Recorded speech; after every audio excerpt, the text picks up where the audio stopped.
Tara Manga Hellaba Manipur ki Irang Asigi Waroishin ama Puraku HAIBA demanda YAIRIPOK tagi YouTuber KIRAN MEITEI KONTHOUJAM na tung HANDUNA LAMSHANG LAMJEL CHENKHRE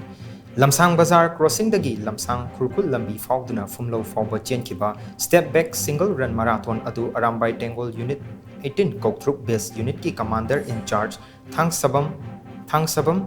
Haridas Atopaming Boyna Lamthaki Tung Handuna Chenba Lamsang Lamjel Adu Unit Asigi Fighting Squad ki Tengoloi Sing Amadi Lamsang Bazar Apunba Mairapai Lupna Escort Toke Lamsang Lamjel Aduga Mari Lenana Lamjeloi KIRAN MEITEI KONTHOUJAM na hai Irang Asina Maram Oiraga Lamdam Asida Oirakliba Fibam Asida State Amasung Center Lengak na Kangsen Usinadana Lairiba Asibu Yaning de Bafongtoktuna Tung Halaga Lamsang Lamjel Asi Chenbani Lamjel Asi Manipur gi tonga mafam kaya dasu makata na chen kigani Masi Faubada Lengak na Tasin and Trabadi National level the Fauba Democratic Oiba Kongjang Asi Jangsinava Sem Sare Hainasu Mahakna Makatana Fongdoki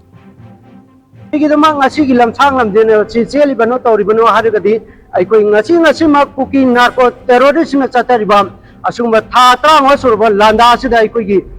masagi mayimda isagi yumda hanjan bangam dadna relic camda tha tra wasumna lerakpa den ima leba kedumak thawai tha garba aikoi gi sininau sing makoi gi lehorbi imung manung singi awaba punun maksing ji uruba aduga aikoi shanti purangna ba aikoi gi tunghalaga lamsang lamjena si chenja bani aduna aikoi manipur sin tungna harba lamsang lamjena si chen gani chen ba lower ba phawbada india sarkar amadi manipur sarkar na waroishin porak pirak taba targadi aikoi india gi mafam sin tungna harba lamsang lamjena si chelakani torpa yai haiba wafam di indian government amadi manipur government na khangbi haiba wafam je thamjage